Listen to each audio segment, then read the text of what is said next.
Hi everyone and welcome to today's Drama Hospital recap. As always, don't forget to subscribe so you don't miss any of our videos or recaps. A little late today because I was like, I have to go to Cracker Barrel for lunch, and that's what I did. So we're putting this up now.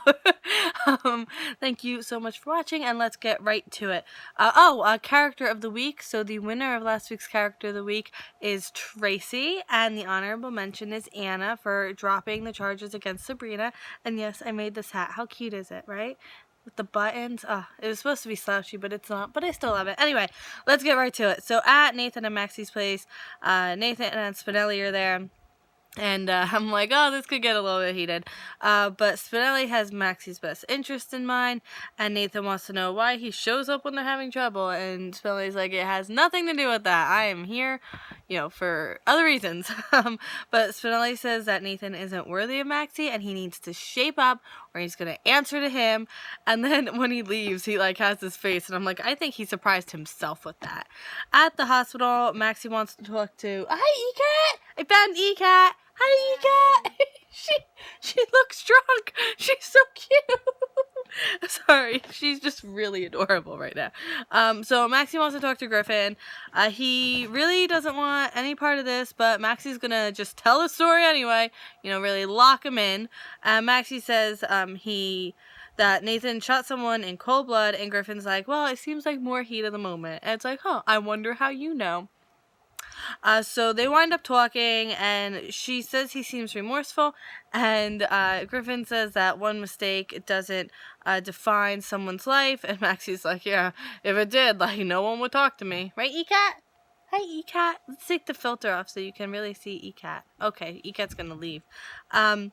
And he also alludes to the fact that he's made a big mistake in his life. Wonder what that could be.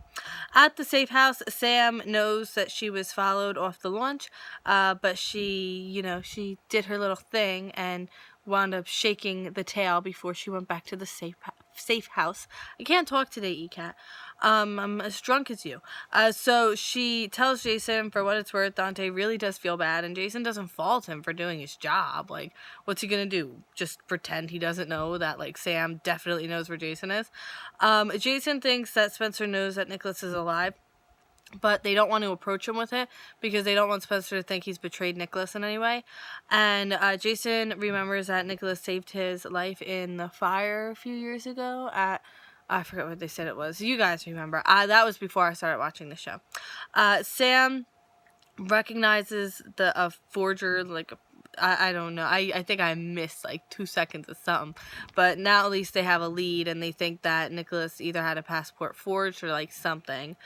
Jason liberated Nikolas's laptop from Windermere, so they have Nikolas's laptop. And then Spinelli shows up because I love Spinelli. Hi, E-Cat. And Jason tells Spinelli that his memories are coming back. And Spinelli takes a look at the laptop, and it turns out the hard drive has been wiped, but he's been perfecting a forensic program, and he thinks he can get the data back, right, E-Cat? So ding, ding, ding, ding, ding, Nikolas has been researching far-off destinations, and by the end of it, they have narrowed it down to 3. At Windermere, Hayden really thinks Nikolas is gone now. She had hope before, but after the prayer service, she's pretty set that he's gone. And Naomi is no help at all. And Hayden shows her the picture of the diamonds the last time she saw her beloved diamonds. And she thinks Nikolas might be alive if she had come home. And I'm like, that's literally the opposite of what would have happened. I didn't get you. So the feds found Hayden's fingerprints all over the diamond inventory, and they want to take her in, but Naomi gets involved, and she tells them that she's reliable because she's the one that blew the whistle, and if it weren't for her, there would be no case against her husband. And it's like that, whatever. She can explain why Hayden's fingerprints are on the inventory.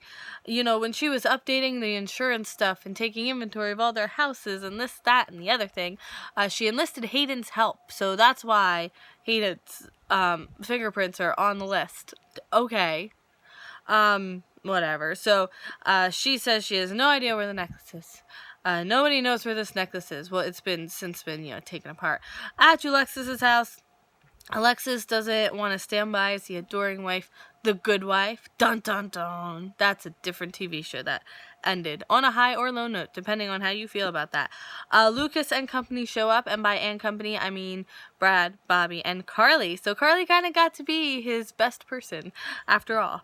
So Lucas goes on and on about how Julie and Alexis are a shining example of marriage, and Carly's looking on like, that something is up here. So then Carly goes up to Alexis and like brings up her hypocrisy, and she's like, and why do you look so glum, huh? So Ava's on the porch. The cops came to see her, and they're looking at Julian for Carlos's murder. She texted Julian, probably like, come out on the porch. So he's out on the porch, and she tells him this. And he says Alexis is a loose end that he can't control, but he doesn't want to say anything else because, you know, plausible deniability. And I'm like, what if Ava, we know Ava has taken it upon herself to go after people on Julian's behalf before. Cough, cough, Connie, cough, cough. She knows Julian's not going to go after Alexis, so what if she goes after Alexis? Yes, I can see that definitely happening. I kind of hope that's where they go with it a little bit. So Julian tells her to leave the country, and she's like, you know what, I did acquire an antiquity that I can show overseas, so she's going to go. It's that easy. And I was like, that's nice, actually. Julian, character of the week, making Ava go to a different country.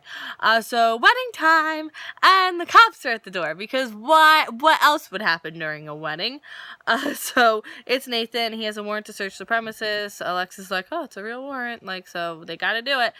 So Julian asks if it can wait. His son's getting married, but they're going to search during the wedding, and I'm thinking, like, you know, Julian was so worried about being a distraction at the nurse's ball wedding, but like this is just, I don't know, whatever. So they do their vows, and Brad's just grown so much, and the wedding, it's just so beautiful, and I'm pretty sure I almost cried, like, at least once. And now it's time for the cops to search downstairs, because they searched upstairs while they were having the wedding downstairs, because they're considerate. They're not monsters, after all. So on the plane, Ava calls Sunny to say she's leaving town on business, and end scene already. I know, right? So Carly and Bobby and Brad and Lucas leave. The police find the dagger. Yes, they do, and I'm the happiest person alive at this moment. Griffin really helped Maxie. She doesn't see Nathan as a raging drunk. She realizes that's not who he is. He's the man she knows, and like just one past indiscretion doesn't make for what he is. The feds leave Windermere, and Naomi wants Hayden to remember this favor, you know, when she comes across the diamonds. And there's a knock at the safe house door. Who could it be? Oh, Spinelli had left, by the way. So who knows? Maybe it's Spinelli just going, I forgot my keys, because I do that plenty of times.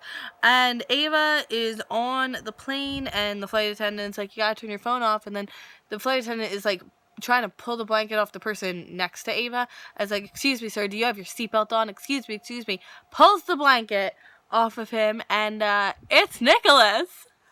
What? I know! So, yep, we know where he is now. Alright, thank you so much for watching today's General Hospital recap. I really, really appreciate it. And I will see you tomorrow for more General Hospital. I am going to put if I can find it, if I can find it, I'm going to try to put the GoFundMe link for to raise money for the victims of the Orlando shooting down in the description. I know there's a lot of different ones going on, especially for specific people, so I'm going to see what I can find. But thank you so much for watching. Please keep those people in your thoughts, and contact your congressperson, and I will see you tomorrow for more General Hospital. Bye!